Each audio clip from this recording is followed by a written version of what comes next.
So in this next conversation, we're going to talk about making nutrition food choices. And again, food is medicine. So we'll have Kat Morgan, the program assistant at the Rockefeller Foundation. Give Kat a round of applause.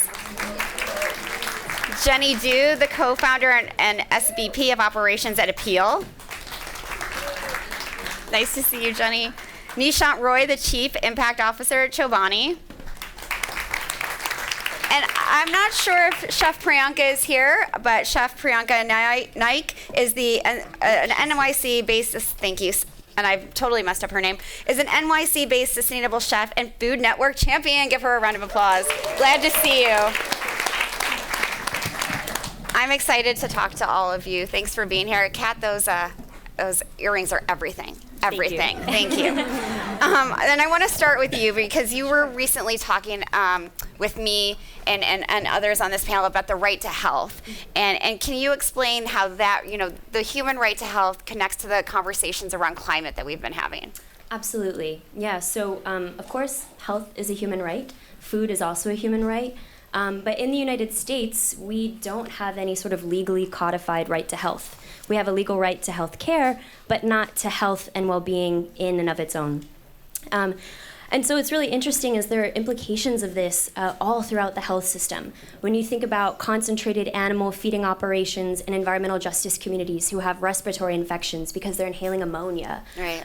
But you can also think about it from the aspect of food labeling and warning labels on foods. So, for example, in countries throughout South America and also in the EU, there's really a cool new policy lever called front of package nutrition labeling.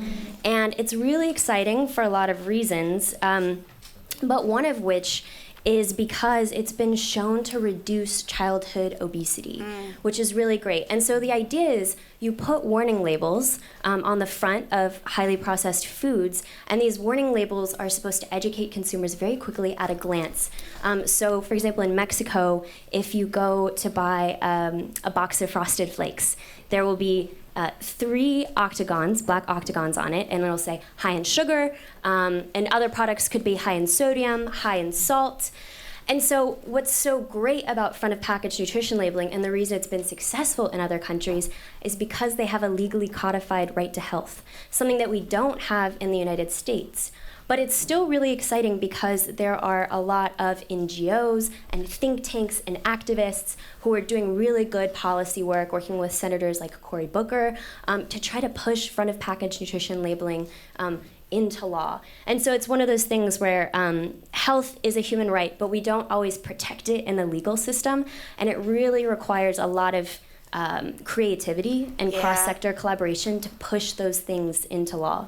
That's absolutely true, and that's why I'm glad we have this panel, because you're all working in different aspects of this. And Chef, you're seeing so much energy around food as medicine, but I want to take a step back because there's one thing that bothers me about food as medicine, the term, because cultures around the world, indigenous cultures, traditional cultures, have been using food as medicine for centuries, for millennia.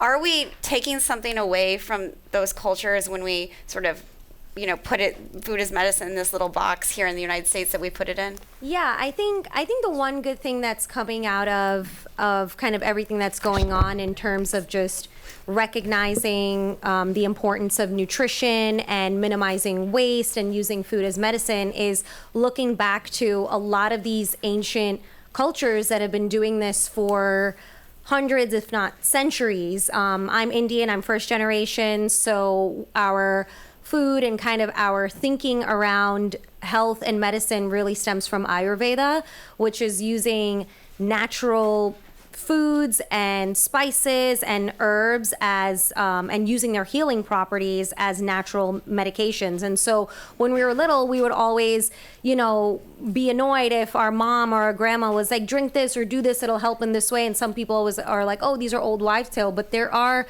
is some truth to actually consuming certain natural herbs and spices that will be good for you, like using ginger to reduce inflammation. Turmeric has anti-cancer fighting properties. And I think incorporating a lot of these natural foods into your day-to-day can be extremely helpful. And I'm not a trained nutritionist or a specialized, I don't specialize in Ayurveda, but I certainly know more about it just given my culture. But I do appreciate the fact that it is being embraced more. And I think food should actually be looked at as something that is preventative. So a lot of, and we talked about this a little bit, I know, is that the healthcare in America, which is a whole other panel and subject and conversation, but a lot of it isn't necessarily preventative. And I think we as individuals can look to food and what's available to us to help maybe treat ourselves in a more preventative kind of using food as medicine manner rather than, oh, something broke, let me fix it now.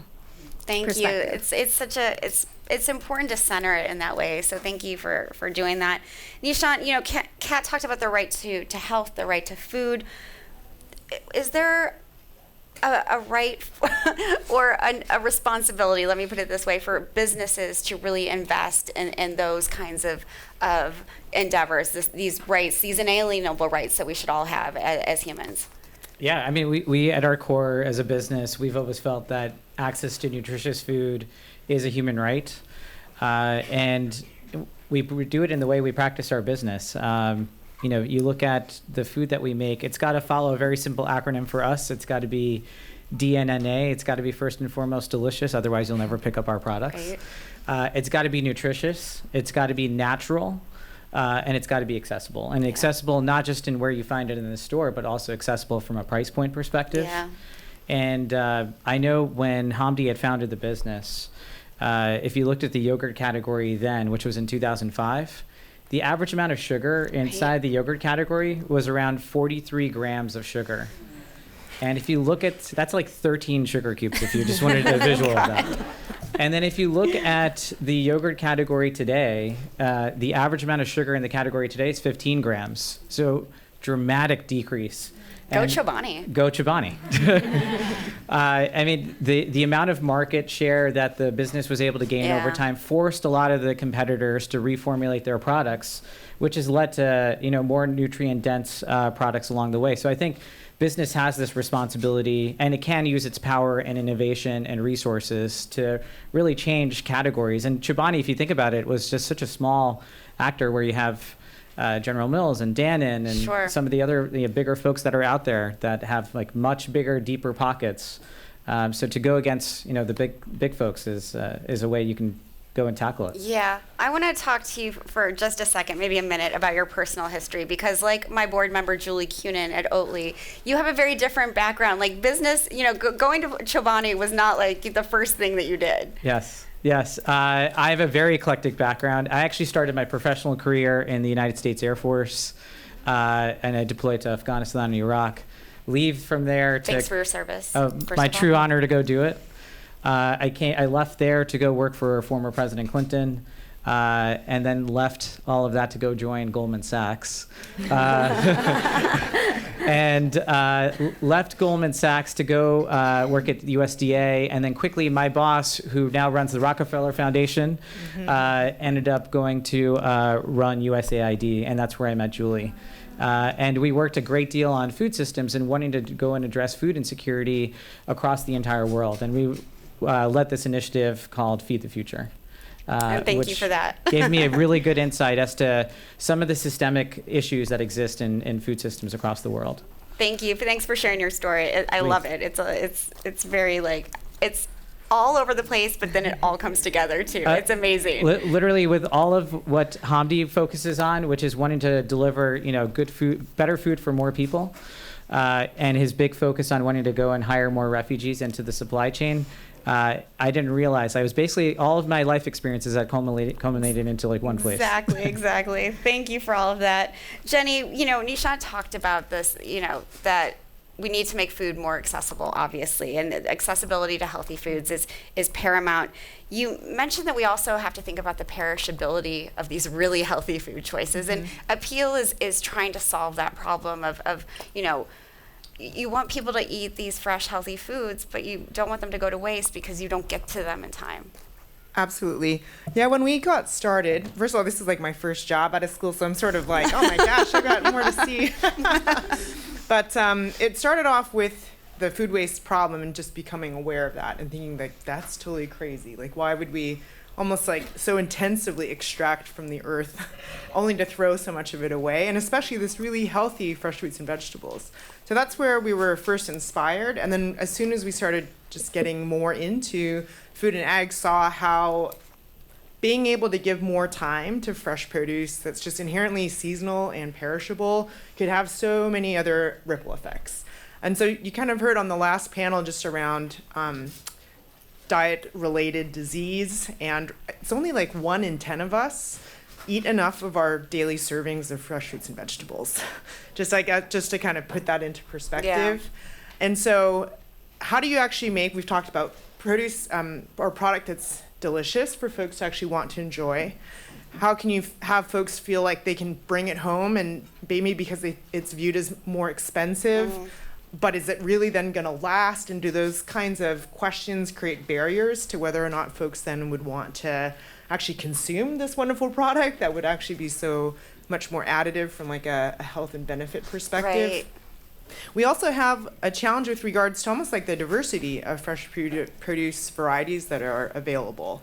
Often what you can get in your major grocery stores it's because it's got shelf life. So the uniformity of the varietals that are available versus what is really actually like out there for different kinds of not just fresh fruits and vegetables, but really all plants.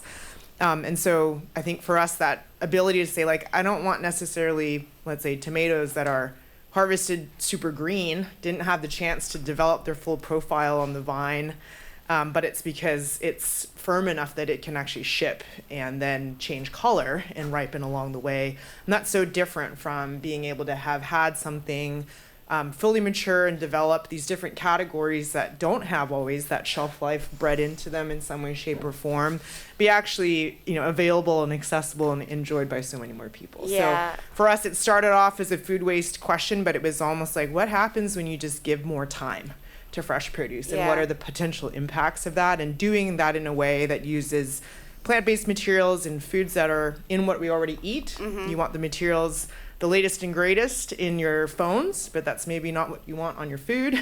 So then, the approach to that has been really important to us as well. Thank you for explaining all that. I want to stay on the perishable side of this for a minute, because when people, we heard from Feeding America earlier today, and Feeding America is so great, at distributing food to those in need. For, in many places, though, there's not refrigeration available, and folks can't have access to these healthy, delicious foods because of that. But if they did, it provides so much more dignity, and I'm hoping you can both talk about that dignity of choice, that dignity of these are foods that I like, they're culturally appropriate to me, I want to eat more of them because I know they're good for me. Yeah, I know for us, a couple of things. One is Chobani. What are we best known for? We're best known for our yogurt, but then we've also expanded into making creamers, and we're making protein, which is coming from dairy. So we're buying a large amount of dairy. And then we started to talk to different food banks, pantries, and they had wanted to incorporate dairy. It was actually one of the top 5 requested items in food banks and pantries across the country. And yet many lack access to refrigeration. And we said, well, we know dairy really well. How can we make a shelf-stable dairy and also make it better for you in the process? So we were able to innovate, use our resources, and we created a product which we call Chobani Super Milk. It's got 50% more protein, 25% less sugar, and it's actually got 7 grams of fiber in there. And the product is completely for free. It's going to the food banks and to the pantries and in responding to disasters across the country. So we launched this product in July, treated as if like it's a product that we were going to go sell commercially, which we're not. But it's already been deployed 3 times for natural disasters. Wow. And climate related, a lot of them. Yeah. And from a cultural sensitivity, many are accepting it throughout various different diverse communities across the across the country. And for the folks that are now unfortunately affected by the disasters, we've heard feedback from the American Red Cross. It's actually been really well received, because normally the good source of protein for many that are affected by disasters are protein bars. Yeah. And this has been far better They're for gross. them and their families. Yes. Thanks so much. Jenny, I'd love to hear from you on this sort of dignity standpoint of like providing perishable food to those who, need it, want it, but can't get it. Yeah, I think folks have talked a lot about just like choice. And so how do you give folks just, again, a chance of that like variety, things that are then appropriate for their families, their diets, cultural preferences. So I think, you really, I think, touched on that so appropriately. There's no like reductionist solution and a one size that fits all here. And so I think at least for us, like being able to have a wide variety of these perishable products, being able to be available is just part of that ability to give folks the choice to choose something that meets them where they are, meets their needs, versus, and also taking maybe in some ways like a stigma away from some of these foods. And it's like a whole other maybe topic around when we think of folks who rely on, let's say, food banking, there's a much greater diversity of folks who need to rely on that service at different times, different moments in life throughout the year. That I think being able to expand the number of options really, I think, addresses the broader demand. Absolutely. That's unfortunately there. Absolutely, and hopefully that will change. Thank you for that. Chef and Kat, I want to talk about communication, and you're both communicating in different ways to different audiences. The philanthropic community needs to hear these messages about health and wellness and the importance of all the things that we've been talking about and how they're related to climate change. And the folks who follow you, the millions of folks who follow you on social media, they want to hear about these things in a way that brings them together. There's a lot, we talked on the last panel about the shame and blame around diet-related diseases. And I'd love to hear from both of you how you how we can eliminate that, because it's not our fault that we are sick from the foods that we are eating. I don't know, Kat, Chef, which one? I'll jump in. And so I think, as far as the shame and blame for diet-related diseases go, I came to philanthropy from a public health background. I have a Master of Public Health, and something that we talk about very often are upstream interventions. So an example of a downstream intervention would be, going to the doctor, being diagnosed with diabetes, getting the appropriate prescription. But one of the great things about good food, about food as medicine type movements, is that these are upstream interventions, right? So I know that in the United States, our annual healthcare bill for diet-related disease is about $1.1 trillion. And, I do think that in philanthropy and in most of the world, we really rely on metrics. We like numbers, and that's important from a valuation perspective. But I think food systems really transcend metrics and numbers. It's sociocultural. There's these deep-seated kind of intergenerational ties to what we eat, how we grow it, how we cook it. And so I think, part of, reducing the blame on individuals is making more accessibility in our food systems, access to fresh and whole foods. And I think that that'll require a lot of work with companies like Chobani, whose supply chains and value chains are really at more of the cutting edge of sustainability and have a more like equity focused and really moral compass to their company. And that's sadly not always the case with big food, big ag, or really a lot of these organizations that have a lot of money and bargaining power. So that's my 2 cents, but happy to pass it to Chef. I just want to say, get a moral compass, companies that are out there. Okay, thank you, Chef. I think for me, and my premise is always to show people like what we can do as individuals rather than waiting around for a corporation or the healthcare system to change. But it's really about taking our power back as individuals to take care of ourselves. And it does, I think, kind of echoing what all of you guys are saying here, but it is difficult when across the country people are living in food deserts or Right. they don't have access to proper whole foods. And so I think my mission as a chef and someone who really cares about not only individual health but environmental health is how can we as one person make small changes to help ourselves and the environment overall. And so something I like to focus on are whole foods, dry beans, vegetables that are easily accessible to most people. And I say that like very loosely because I have not traveled everywhere in the country. I have not seen firsthand, who has access to what, but I tend to stay away from, fancy fruits and vegetables that you need to go to like a specialty market to get. Even with Indian dishes that I share, I know sometimes it's very hard to access certain spices. So I'm like, here are substitutes you can use. But I think for me, the mission is always like, how does this food make me feel? And then secondary, how is it affecting the environment or my local community? So I always emphasize like, try to shop at your local small business or supermarket or farmer's market and try to buy in season, because when you buy in season, it tends to be cheaper and more nutrient dense. And here's how you can make this, I showed recently like how to take one head of cabbage. First of all, this head of cabbage was gigantic and I got it on sale and I was like, this was on sale. Like, here are 5 dishes I made with this head of cabbage. And I think just showing like accessible, clever ways on how you can incorporate more whole foods and spices and things like dried beans and legumes, which are fairly inexpensive, really nutrient dense, and just ways that, again, we can take our power back as individuals. And I also think like, just showing hacks. Like, I am from New York City, I live in Manhattan.